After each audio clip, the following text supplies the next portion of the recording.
Hey everyone, I'm Jen. Welcome to another episode of Blockchain Banter, Mastering the Market. I've got Keith Allen, co-founder of Material Indicators, TA and algo trader, order book analyst, all of the above, along with Crypto Koryo, data scientist and narratives trader and Dune dashboard magician, along with Dr. Mark Richardson, project lead at Bancor and Carbon DeFi. Thank you guys so much for joining me today. Love doing these weekly calls. Keith, I kind of wanted to switch up the order a little bit today. Maybe you wouldn't mind sharing your screen, starting us off a little bit. I see my feed having all sorts of mixed emotions because we are down maybe like 6%, 5%, something like that. I don't know. You tell me. Let's see what the latest is. I feel pretty good about it. I don't know about you. How you feeling about that, Mark? I'm totally fine with it. Yeah, I thought so. Oh, you know what? Really quick, I just want to tell some folks that we are live. Let me share this link real quick. Sorry, I didn't do that Go for before, it. guys. I'm hope everybody had an awesome holiday weekend. For those that, whether you celebrated or not, I hope you at least got a day off and some time to do some fun stuff. And we did. We had beautiful weather and got to go out in the boat and have some fun with the girls and Nice. all good, all good. So we want time out on the water is always magical. Yes, and I'm so lucky. We live in Miami. I have Biscayne National Park is in my backyard, so I'm literally, 7 minutes to the boat ramp from my house. So pretty happy about that. Yes. While you do that, I was just going to congratulate Mark really fast. I saw the announcement this morning that your ARB Fastlane bot, your trading bot, just went live on Mantle officially this morning. So congratulations on that. Officially and finally. I think that's what, fourth or fifth deployment that you guys have had of the ARB Fastlane the last couple of months. That's awesome. Congratulations. Thank you very much. That's great. We'll touch on that a little bit later if you don't mind. That is awesome. All right, so let's get to a screen share that you guys have asked for. So let's present. You going to show us your fire charts? I am going to show you some fire charts. Beautiful. And I'm going to show you. Geez, where is it? Okay, this screen. Okay, I see you. Bringing you up. Okay, so yesterday, let me just push a little contrast here so it's a little easier to see. Yesterday, after we had a monthly close, obviously, was significant. Were we going to get green close? There's, the seventh consecutive green monthly candle. That was all historical, but, quite frankly, all that really matters is where does price go from there, right? So, we did get some signals that indicated that price was going to come down. We saw that on the monthly. We saw it on the weekly. We saw it on the daily. We pretty much saw it in every single time frame. So no surprises there. We had a trend precognition signal down here on the A1 algo, and then on the weekly, we see it on the A2 plus algo, and of course, we're seeing this breakdown happen here. I had been looking at these levels and not sure why they just all disappeared. But we had key levels marked here. That's wild. They're gone. I must have hit something when I wasn't paying attention. We were looking at basically the higher high, the all-time high, where the monthly close was. Let me clear this out so it's a little cleaner. Where the monthly close was and where the potential areas of resistance and support were. Oh, I see what happened. My chart has changed. Now we don't look at the indicators very often, Keith. We tend to look more at the fire charts and stuff. So it's nice to see the different. What's useful about this is, obviously the indicators give us some signals, but what was really great coming into the monthly close was the confluence we had between the technical levels we see on the chart and the liquidity we see in the order book. All right, this is where things really start to come together for me, and why, Mark and I, all three of us, often say, don't rely on one thing, right? Find a vector between your sources of data. And we could see we had very strong resistance overhead, and we had some support here that was keeping things elevated. But things started to break down after the monthly close. Okay, so we did get the green close, but price started to deteriorate rapidly on Saturday and Sunday. We had support staying in the range, and they kept price up. But as soon as that candle closed, we started to see things break down. And after the initial breakdown, we saw this ladder of bid liquidity come in. And that's what I was just showing you here a second ago. We saw this ladder, and it was about, I'm going to ballpark it at around 150 million spread between here and really about the 62K level.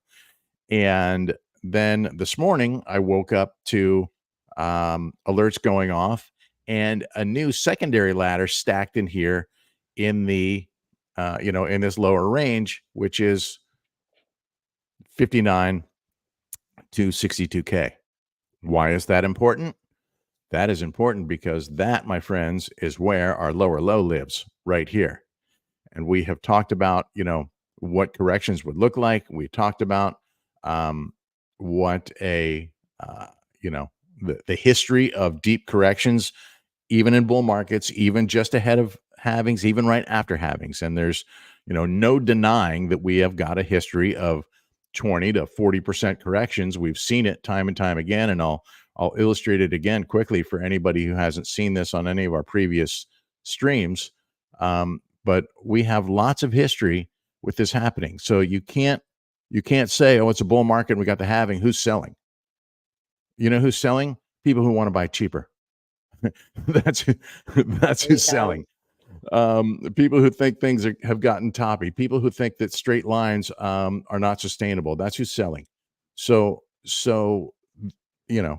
we've alerted people to this for as long as we've been doing these streams. And so you should not be surprised that it's happening. And, if you are, I'm sorry, we've done our best to alert you. So then we look at, where can we go from here? Obviously we have these key levels of consolidation that we've been interested in, and we have confluence in the order book on where that liquidity is stacked. So if we were to get down to this 59K level, that is exactly what a 20% correction looks like from the current all-time high, which is now at around 73.8K, down to that level at 59. There's your 20%. If we print a lower low, then I'm starting to look into these lower ranges. I would first look at this 50 to 52K range where we had some brief consolidation. And if that doesn't hold, well, where we go from there. Dream target down into this 44 to 45K level. And notice something here. We now have confluence at this range with the, we have basically the 50-day moving average here as a last line of defense before we get to that lower low. We have the 100-day moving average, which correlates at the moment. And these, of course, change daily, right? Everything's moving. It's a moving organic target. That correlates with the 50 to 52K range. And if you lose that, then, we start talking about this 40% move down here, which correlates with the 200-day moving average. So this is all very interesting to me, but what is going to ultimately give us the best clue, because lines are subjective, TA gets overshot sometimes TA just gets obliterated, right? Especially when there's manipulation happening in the market. But what we can see here on fire charts is where the liquidity is stacked. And historically, we have seen that the brighter spots win the battle. All right. So the brighter spots equal more liquidity. And I can, I'm filtered here to highlight things a bit. But if we go out to the longer term chart, even to a 3-year chart, you can see that historically, it's like moths to a light bulb. Price moves in that direction until it can't penetrate, and then it gets rejected, right? And that works in both directions. Had a rejection from up here. This was the highest concentration of liquidity. There wasn't enough below to support it until we got, some more concentrated liquidity below it. Then we bounced. it happens in both directions time after time. The brighter spot wins the battle. And where you really see the best bounces come from is when we have concentrated liquidity close to the price range, close to the active trading zone, and depth below it. So right now we have this kind of this depth ladder, but we don't have anything below it. So what I'm looking to see is, where does the bright spot, when do we get some brightness on this side? It's easy to see that the upside is dominant. Resistance is way stronger than support. In terms of what this liquidity adds up to, at this point, after we got this bid ladder in there today, it's quite similar. All right. But the difference here is the concentration that's right here. All right. This is only 67 million in this one spot. But if we stack these together, we're now, upwards of 150 million. And so same situation down here, and that we have some decent volume spread through the range, but none of these are concentrated enough to be a backstop to hold things, right? This is where you hold. This is where you keep searching until we see some sentiment. If liquidity equals sentiment, we need to see some sentiment like this around here. And until that happens, we're still looking for the bottom. We're still looking to validate the RS flip. We never got that validation. In my opinion, we never, ever retested this range. We just shot straight through it. We got one retest here on this 58 to 60. We could debate whether this was close enough to be a test or not. Fine if it was. I'm still happy to see another retest, because we came close to getting that 20% move, but we didn't quite get it. So, let's see how things continue to evolve. I think it's a time to not panic, because we do. I think there's pretty good consensus in the market that eventually, post halving, we are going to see price appreciate again. But I think that too many people just think that, oh, here's the halving, here we go. It's not happening that way. And it's, if you're still in the up only camp, I can't do anything more to dissuade you from that mentality. Yes, long-term macro view is quite positive. I think, I'm as bullish on Bitcoin as I've ever been.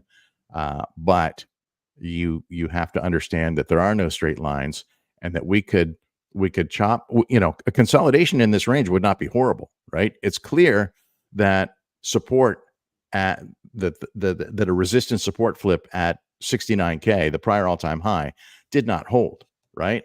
Failed attempt after failed attempt. Briefly up above, one full candle body above, and then here came the weakness, here came the breakdown. So it's clear at this point, we've now invalidated completely multiple times an RS flip at 69K.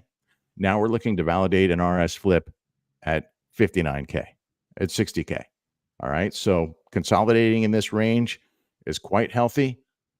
Whether we break out before or after the halving doesn't really matter to me. I'm patient. We got to start printing candles, full candles above this 69K level, which was the prior all-time high. And then work our way up to this level. So yes, we'll be printing new all-time highs eventually, but it could take months for us to get there. Might happen fast, might happen slow. And then in terms of real price discovery, I don't think that happens until we get above this lifetime channel. This is the glass ceiling, in my opinion. We could chop up this way forever and still be making money and doing well in this market. But that's about 80,000 that you're pointing at right now. 80. Yeah, this right here on the halving, as a matter of fact, the halving intersects with that channel. And again, these lines are subjective, right? This is how I drew mine. You draw yours however you like, but this correlates with 80K. The numbers kind of line up nicely for me. So that's what I'm looking at in terms of liquidity. Back on fire charts, we can see, there is some resistance at that level. That's it's not only psychological, as the 10s and the 5s tend to be, but because we see this structure here, it's also technical.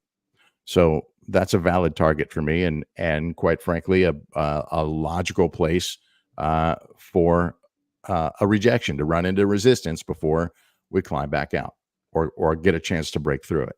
So that's in a nutshell what I'm looking at. The one thing I will say about targets in both directions is, I say liquidity equals sentiment. And at the moment, we don't have sentiment for anything in this 44, 45K range, like I talked about, and not really much in the 50, 52K range. But nothing changes that like price. So if price comes down to the 60K level, and we print a lower low, I would expect to see liquidity coming into this place, into this range very quickly, and then it's going to be range by range. If this doesn't hold, same thing, right? So that lower low to me is the most critical level on the chart right now. This needs to hold, otherwise, expect to grind lower. 59-ish, otherwise down to what you thinking, that 40% you mentioned Well, earlier? I Possibly? think it's still level by level, right? And Yeah, and so we did have some consolidation here in the 50 to 52K range. right. And we never retested it. So that's a viable target, in my opinion. Yeah. But there's just no liquidity right here at the moment. So all the sentiment is right here. Keith, question for you. Before we pass it over to Mark, we're talking about liquidity and sentiment, right? Mhm. We're talking about the placement and Right. like the weight of it, right? But what about new liquidity coming in, or seeing less liquidity in the books? Does that play as much a role right now, or is it really just the placement Well, of these orders you're and the always listen. liquidity? You're always interested in the total volume in the order book, right? Right, And more coming in is a good thing, and liquidity leaving is a bad thing. Quite often, we're just seeing it move around, right? We're seeing the same players move around. I haven't done a deep analysis um, on how much of this is new at this point, but I can say that you know often when it's being moved around, we can see it coming from one place to the other. This right, does not look like it came from one place to the other. It looks like yesterday's bid ladder was new, and it looks like this is also new. nice, Could quite possibly be the same entity, no telling. right, But these look like new placements of liquidity. And the other thing I would say is, since January, we've been in dare I say the word up only mode from the ETF, or after that initial dump, and it's it's it's evident to me now at this point that things are starting to level off a little bit, right? So yesterday we were net negative flows on the ETF, and to me this doesn't mean that sentiment is wavering on the ETF. It means to me it's a sign that that institutional market is evolving, and now rather than just euphoria and FOMO, they are now advising their clients that, hey, let's just cool off, and things are going to trade, and we're going to let these ETFs trade relative to Bitcoin rather than be the driving force behind Bitcoin. That's what it right. seems like is starting to evolve for me. But time will tell. Time will tell. Thank you so much, Keith. I love following along here. I'm so glad that we switched to this format. I Yeah, really am. it's amazing for sure. Mark, I'm going to pass it over to you really quickly. First of all, I'm I'm thinking you're probably kind of in line with Keith here in terms of we're due for this sort of correction, right? Um, Do you have any thoughts on that before we speak about kind of creating a hypothetical strategy on chain with the sort of things that Keith was just showing with the indicators and the fire charts? I mean, yeah, if we're creating, a position on chain, obviously the Bitcoin wrappers on Ethereum are very deep and are extremely useful. My preferred wrapper for Bitcoin is a coin called TBTC, which is much more decentralized, much more trustless, much more robust than things like wrapped Bitcoin or WBTC is. But both of them are okay. And if you were going to trade this versus the US dollar, and a lot of Keith's analysis is geared in that direction, I would be paying very careful attention to the technical levels that Keith is pointing out. As Keith said, and I think rather astutely, that it is kind of subjective where you draw these lines or where you draw these trend lines. I have a similar ascending logarithmic channel that I use to kind of work out when I think Bitcoin is a low risk buy. And the bottom of that channel for me is sitting somewhere around the $43,000 level, but it begins at something like the 54-ish, 55-ish kind of level. And this is the trick, right? Because if you put all of your eggs in one basket and say, look, everything is too positive, maybe we'll touch the top of that channel, but we're not going to come down to the bottom of it, and put all of your all of your chips down at that level, and it goes lower, you're missing out on being able to buy potentially 20% cheaper Bitcoin at some point in the future. Whereas if you do the opposite and put all of your chips down at the 43-ish kind of level, then if it never gets there, then you never get to buy anything. And Right. I think that this is the problem with having price targets. And I think that it is a very wise decision to kind of not trust yourself and to have ranges of bidding and asking liquidity commensurate with whatever the price targets you have, with some sort of error bar around them. And so, yeah, to set up a strategy like that, let me show you what that would look like. Let me know when you can see the screen. There, we can all see it, right? Perfect. Okay, let's try and create that strategy. So I said TBTC is my favorite Bitcoin wrapper, as I think it should be everyone's, but to each their own. And let's trade that against USDC is becoming sort of the preferred trading pair. But USDT or DAI or something is fine. You know what? Let's do. I'm speaking about trustlessness, so let's go with DAI. Okay, so You blew past that. So there are different, really limit order. Okay, so different strategy types. You're choosing just a plain limit order. Well, yeah, usually, yeah, so you can choose them here, but you can also choose them on the next screen as well. So I usually ignore this part. But yeah, so we can, you can either place a single limit order, which is the thing that I'm advising not to do, but obviously, like I said, to each their own. If I decided that I want to buy a bunch of Bitcoin, if it gets to 45K or something, then this would be an appropriate way to do it. The range order is the one that's more what I am recommending, which is the ability to create some uncertainty, or at least reflect your intrinsic uncertainty around a particular price target. And what this will do is create a geometric sequence of discrete limit orders spread throughout the range, but in kind of a continuous way. The recurring orders is a way to trade these things continuously versus each other.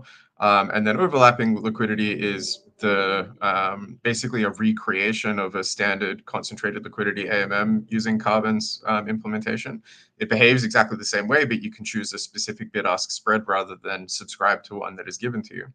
But let's go ahead and look at the range order here. Actually, we'll start with the limit order so that we can have a look at these things. Or you know what? Let's do it instead on the simulator. This is going to be, I think, a little bit more interesting. Okay. So here's our chart. This is going back a year. Let's just take this out maybe to the last 30 days. Okay.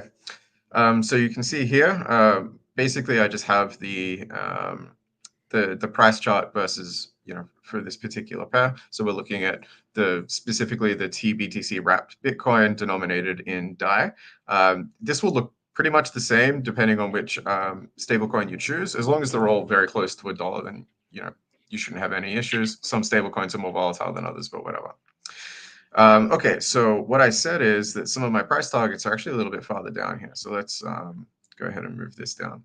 So what I'm looking to do here is to basically find a part on this chart that kind of reflects where I think I would be specifically interested in buying again. And what I've said is that I think I think that we're likely to sort of come back to this level. So if I flip that to just a limit, you can see that if I place the line right here, you can see that there was a very significant resistance level here at around that 52K level.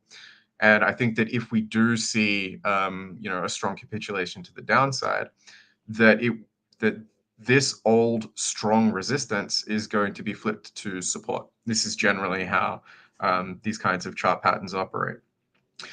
So I would hazard a guess that we're unlikely to drop very far below this level, but it is possible. And if we do, there's more there's more confluence back here, especially this region right here.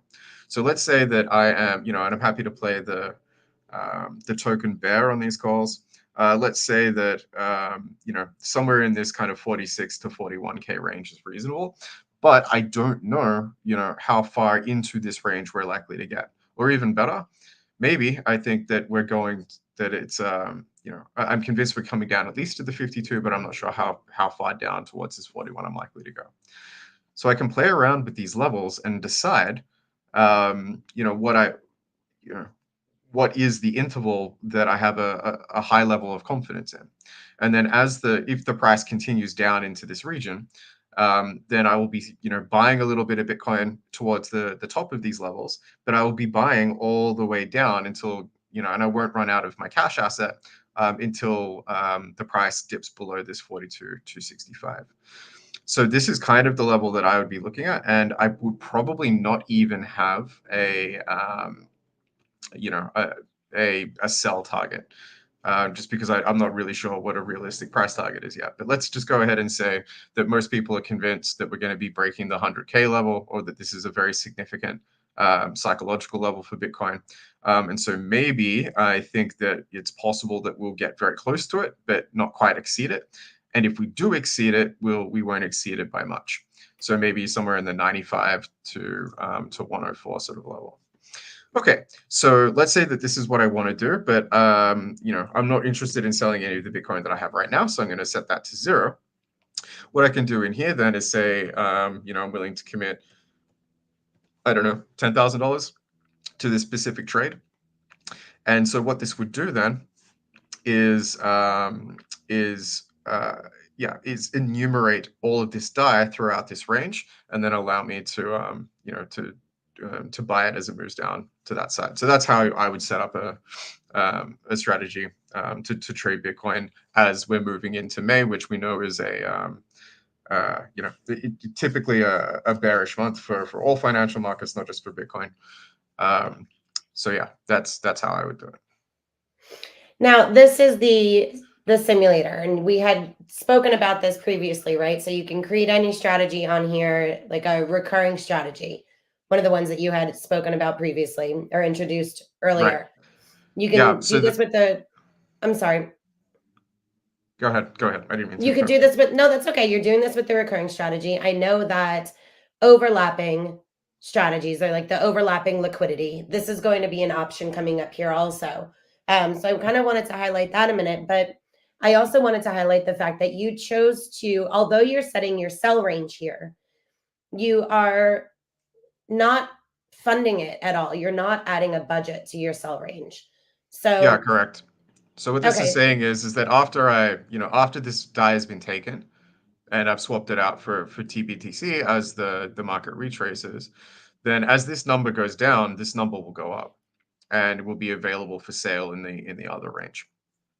And it's all automated, right? Yeah. You don't have to pay gas or anything like that. There's a single equation that describes the relationship between these two numbers, and so as the market interacts with you, whoever is interacting with you is the one that is essentially reorganizing the way that this liquidity is distributed, and they can only reorganize it according to the parameters that you've set. So it's not something you need to come back and maintain over time, although you can if you want to. You don't have to. Okay, so go ahead. Sorry. Yeah, it's you are giving the protocol instructions about how you want to trade. You said you don't have to maintain it, but you can. How would someone go? Like, say you set your sell range, for example, up at the 95 to 104, something like that. How difficult is it, or what is the process, I guess, for someone who wants to say, you know what, this isn't realistic anymore, or we're going to blow right through this. I want to set my sell range to this. Is that something that can easily be done? Because you had mentioned maintaining this. Yeah, so if you can browse the app and see what, how people are trading. So let's have a look at, what's this one got? Like $100 in it. So we can have a look at, how people are doing things. And essentially, there's Edit price. there's different categories of action. So all of these sell high, buy low activities, or actions, I should say. This is just people interacting with the quotes, the quote prices that you've created. Right. So you can see after a couple of actions, this person decided that they were going to change their change their strategy.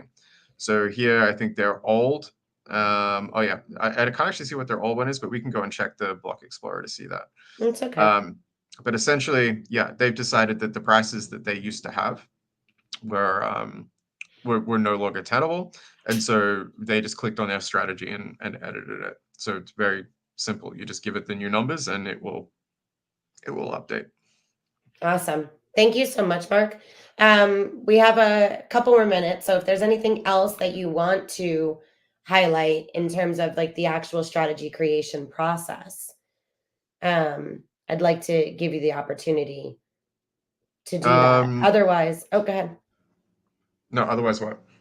Well, otherwise, I had mentioned earlier that your another one of Bancor's products had just made its way over to Mantle. So the ARB Fastlane was developed for a couple of reasons, right? But one of the main reasons is because it takes markets that are created on Carbon DeFi, right? And arbitrages with other DEXs that it's integrated with. So right now, Carbon DeFi is found on Ethereum, and there are licensed deployments on Base, Phantom, and soon to be Mantle, maybe with the ARB Fastlane deploying there. Yeah, you should expect that if the ARB Fastlane is deploying there, that it's foreshadowing a Carbon deployment in the immediate future. Yeah. Okay, so this is the order fulfillment. This is how it works, because there's no matching on Carbon DeFi, but Correct. there's kind of like a built-in bot system. Yeah, there is no broker, right? So in general, for a centralized exchange, you have privileged individuals who are tasked with matching order flows. And this is something that they will either, benefit from because they're active participants in the market themselves, or they will charge for that service, or what have you. On Ethereum and with blockchains, the idea is to sort of push back against that kind of power structure by building something that anyone can interact with. And so the philosophy in Carbon DeFi is essentially that all that is required is for the prices that people are asking to trade at are broadcast publicly and are easily discoverable. But from a product perspective, there is always this assumption of an efficient market. And in general, it's a bad assumption. Some markets efficient, but most aren't. And cryptocurrency in particular can be very patchy and very granular. And so in order to try and make it more efficient, we've decided to meet, let's say, the passive market participant or even active market participants halfway by developing some of the tools that they require to interact with the chain. So usually, so around the 2020, 2021 sort of period, you would just assume that, oh, there are ARBs out there, there won't be money left on the table for too long. People trade for all sorts of reasons, and arbitrage is as legitimate a reason as anything else. Problem is that when you've got lots of new chains, lots of new DEX protocols, and that kind of thing, the assumption that someone will show up becomes worse and worse, right? Or gets weaker and weaker over time, and this can hurt the performance of new products. And so the ARB Fastlane is basically saying, okay, well, how about we we develop that infrastructure and let anyone use it. And that is, yeah, the person who has who is quoting a price doesn't care who who is trading with them or for what reason.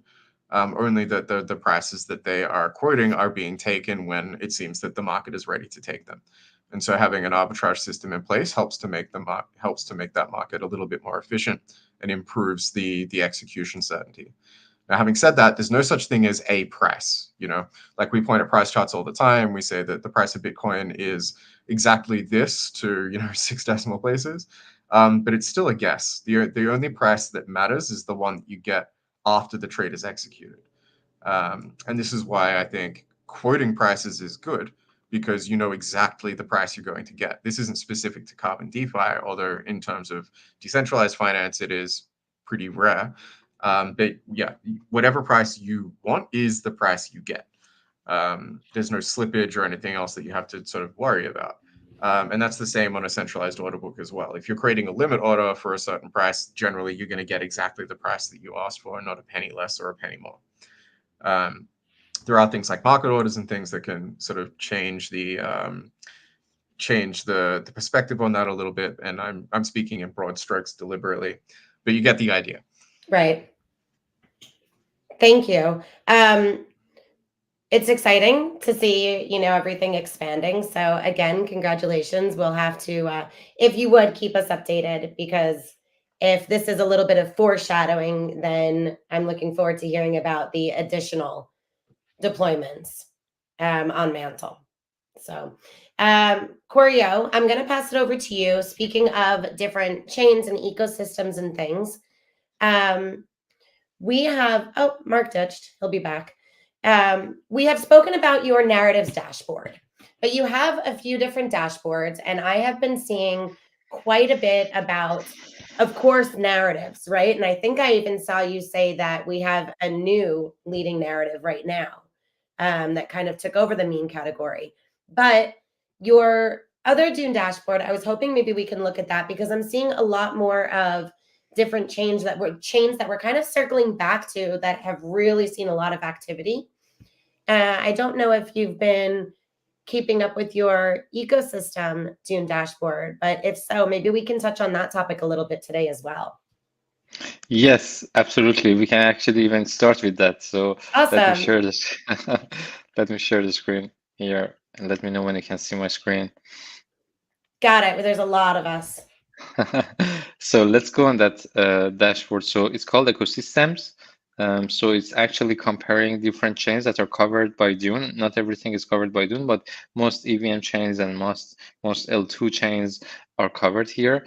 And so there are different sections, but two sections that I would like to highlight today is first of all, we start with a bridging activity, because even if not everything is, not all chains are covered, but everything starts with a bridge.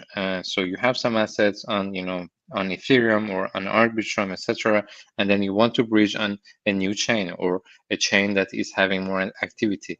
And although that chain might not be covered by Dune, but because you are interacting with a contract that is, taking care of bridging your assets onto that chain, then we can see that activity. And so here, for example, if you look at this chart, we are seeing a lot of blue. So let me zoom in a bit. So we are seeing a lot of this clear blue, which is actually the base, L2 channel. So, we had in 2023, you remember when Base just launched and there was this frantic right. social DeFi. So this was a Base did really well, and then it had some calmer periods later in 2023, but then it's picking up in 2024, as you can see here, with activity going increasing quite actually in a strong way, as we can see here.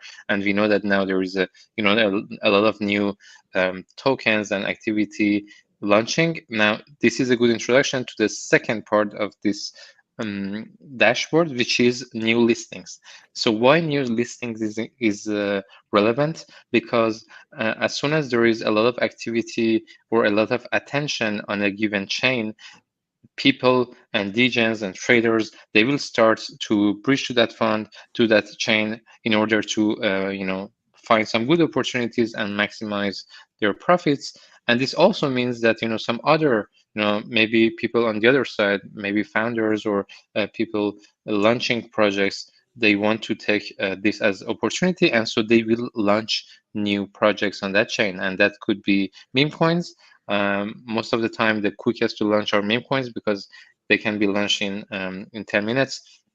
But also, as soon as there is liquidity, etc., some more established and serious projects can consider that. And so what are we seeing here in this section? We are seeing the number of new tokens, the number of new, ERC20 tokens that have been listed on different chains. Recently, I think this is showing the last 3 months. And so you can see that Solana, is Wild. has a wild number of token launches, and we know that everybody was and is still talking about Solana, and there were like thousands of meme coins launching per day on Solana, and so that's why you see these numbers.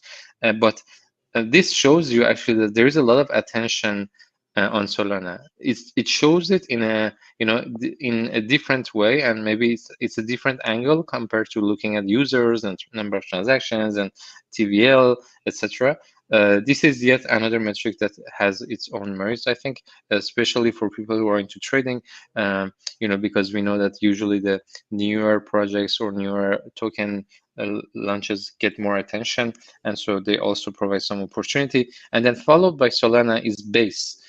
We also know that Base, has is kind of now, has a lot of opportunities and has also a lot of potentials, because we are talking about Coinbase, actually kind of one of the biggest exchanges that is providing this, UI for every Coinbase user to be able to, do on-chain transactions through Base layer 2.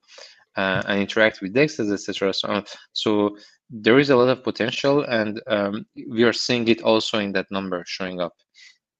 And interestingly, although if you look at the price appreciation of some of these tokens, like Phantom, for example, that has had a good run lately. So if I look at Phantom, because they have this Sonic upgrade, etc. Just in the last 2 months, it went up almost 4x. But wow. in terms of DeFi activity, we were here. There aren't, at least we can say, there aren't a lot of new token launches, which probably means there aren't yet a lot of meme coins and new projects, etc. It might be lagging, so something to consider. Of course, this is one metric among others, but we are not seeing that yet. And so as for traders and people who are into short term catalysts and risky plays, it seems that still Solana and Base are providing the best opportunities. And then another thing that you can do is actually you can look at how the gas price is evolving across time on different chains. And so here you can see Ethereum, of course, which has very expensive gas price compared to other L1s and L2s. But there is an interesting pattern where you can actually see, because the gas fee is determined by the supply and demand, and the more on-chain activity there is, the more prices go up, etc. And so there is also alpha in considering, like, if gas prices are too cheap, maybe there aren't a lot of people on chain, or they are not doing any transaction, probably because the market is quite either bearish or is just ranging and nothing interesting happening. And this usually is a good moment to buy historically. If you look at gas prices and you compare that to Ethereum price or Bitcoin price, this is a good time to buy. And Hey, Koryo, conversely, yes. If I can just ask a quick question, you were looking at Phantom one screen before this. Yes. Last week we talked about. I think you had mentioned that, like, you could see them; they're moving left up the rank or right down the rank. Yeah. How has Phantom's performance been over the past couple of weeks? Is it moving left or is it moving right? And So why? And do we know why? Yes. So first of all, yes, it was actually the best performing L1 of the month, Phantom, last month. Now we are on the second day of the month, and we see actually a reset here because we are seeing MTD values. But if we go actually on the layer L1 sector here, we can see that most of these surrounding things are at least recently against Bitcoin going down, but you can see that Phantom is clearly going up. Here we are looking at March, and everything almost is going down. And Near also had a good moment, but almost everything else is going down. And if you look at the last 3 months, so Phantom in the last 3 months, Phantom is the second best performing L1. And so this is a recent thing, which means that if you look at this chart, like 1 month ago, Phantom wasn't here. Maybe it was around here. And so we talked about this move to the left, and this is a confirmation, another confirmation that this has happened on Phantom, and probably Near is somewhere not very far from here. And this is also why I have the last 3 months, because here, and if we look at the yearly chart, sorry, YTD, we see again here from 1st of January this year, Phantom is the second best performing L1, the first one being Sui, and we can see that there are very few that are outperforming Bitcoin, this year, but Phantom is one of them. Phantom is one of them, and Near is also one of them. So again, these are catalysts that and why you mentioned why? Yes, because they have an upgrade, and there is this Sonic upgrade that will make it very competitive in terms of scalability, and that potentially could become as scalable as Solana. And so this is the promise. And also Near, we talked about Near. They are going on different narratives from data availability. So now Near has a data availability. They are also going through building stuff on the AI side of the things, and also about the concept of chain abstraction, interoperability, etc. So these are all things that pushed a Near higher, and also a Phantom. And so usually, if these outperformances that you see, they are not random, right? They are caused by something that now needs to be priced in, and so this is what explains the performance that we are seeing on Phantom. Now, so that concludes what I wanted to say on the ecosystems. Is usually you can see even in the peak of the bull market, we have always the highest prices in gas fees, and that just on its own, independently of what's the price of Bitcoin, what's the price of Ethereum, where is the resistance, where are we in the cycle, etc. If there is a point where a transaction on Ethereum costs an amount that is very high for an average user, above $100, etc. Historically, then and this indicates high activity. Now, this is just a very general framework. Of course, things are evolving all the time. We have blobs now since recently, and the scalability that is being built on, and we had proto-dunk charting. So all these things affect the gas prices, but still, because it's based on supply and demand, we can see kind of these up and down moves that can be used for traders who are into using on-chain data for for their systems and their tradings. Now, I can come back to the to the narrative dashboard just quickly. We can see that. So we said that we are in April, so we are just seeing 2 days of data here but we know that since Monday we had bearish price action. We can see maybe for the first time this year that I'm seeing something like this, where everything without any exception is negative. So all narratives in the last 2 days have had a negative performance. Some are down around 20%, some are down just few percentage, but everything is negative. And so you might actually even find good opportunities here if you compare some of the best performing narratives of the year, which usually they have a strong trend. For example, the AI narrative. And you mentioned, Jen, about this RWA, which was the best Yes. performing. Yes, the That's best the one I performing saw narrative. too. I saw your tweet. Sorry. So I think there just for might be a little clarity, bit of delay, but I saw that and I was like, oh. just for clarity, Koryo, you're saying, if you focus on what was the strongest, all the narratives are moving south right now. They're all moving negative. But if you Yes, in focus the on the last two ones that days. have been the strongest, they're likely to be the ones that are more resilient. Absolutely. So we always say you should bet on strength, and you should follow the trend on what's going up. And so the trend is clear. If you look at YTD numbers, memes for sure have had a good year so far, but real world assets are the second best performing narratives of the year. Last month, as you can see from the history of narratives, they were the best narrative, and this is the first time that it has ever happened.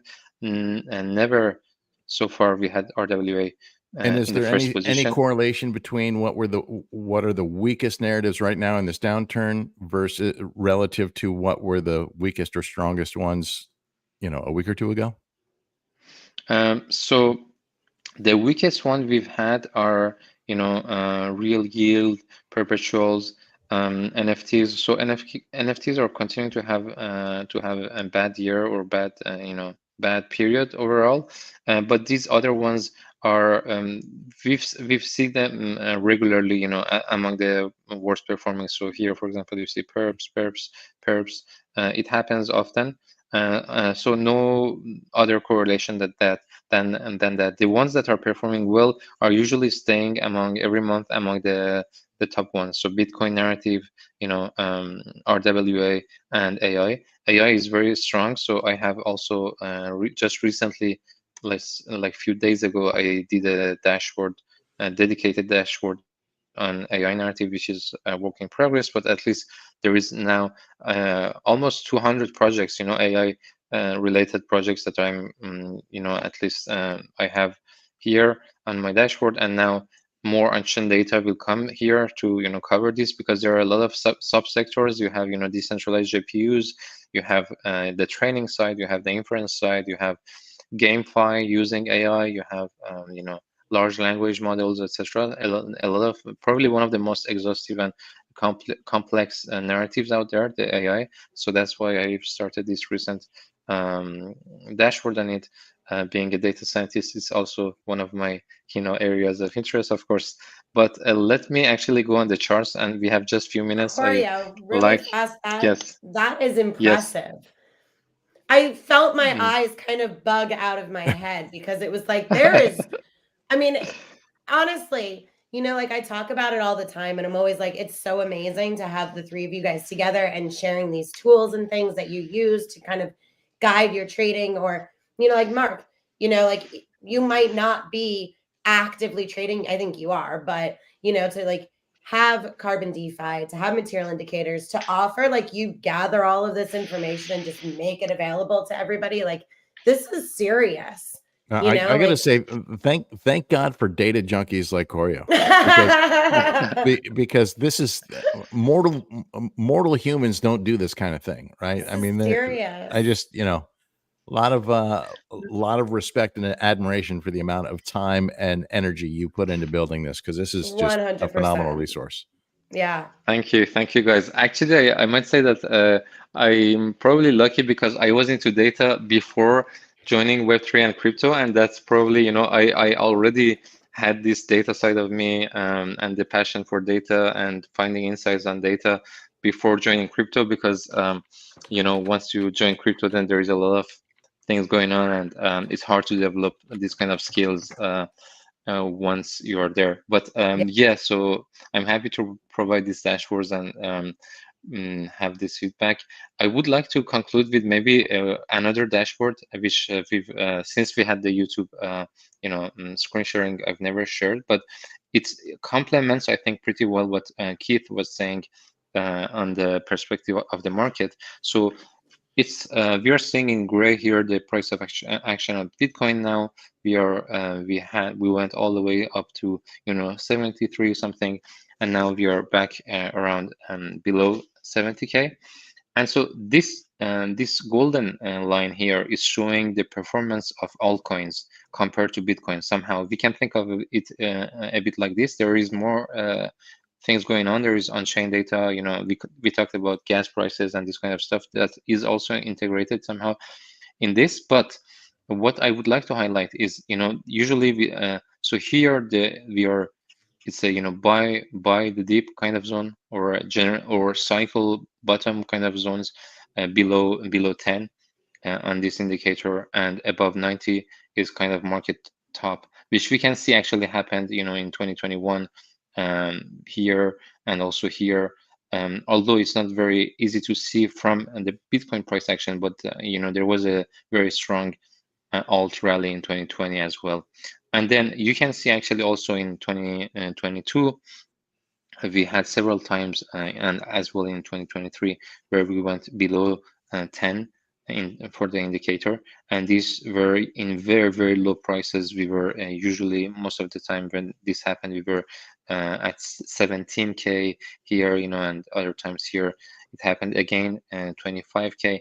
So if you had used this system so far, at least it provided you with some good entries. But regardless of that, what I wanted to highlight is we are currently here. But although and look at this divergence between this amazing performance of Bitcoin and this weak performance of the alts Right. in general. And so this indicates to me at least the upcoming upside potential that we have in the long term for alts, because we are actually, at least based on this system, which might not be perfect, but at least it shows historical pattern of what how alts have performed against Bitcoin. We are not very far from the bottom, and so and we can see it actually on the Bitcoin dominance, which is very, very high in terms of its historical, at least in the last few months. You can see that Bitcoin dominance is very high. If you look at the weekly chart, since the last bull market, we are at very, very high values, and it's not going down. And so usually this means that when the bull market comes and after the halving, etc., this will go down in the same way that it happened here, in 21, and then that's where alts will start outperforming Bitcoin, and then these things will go up.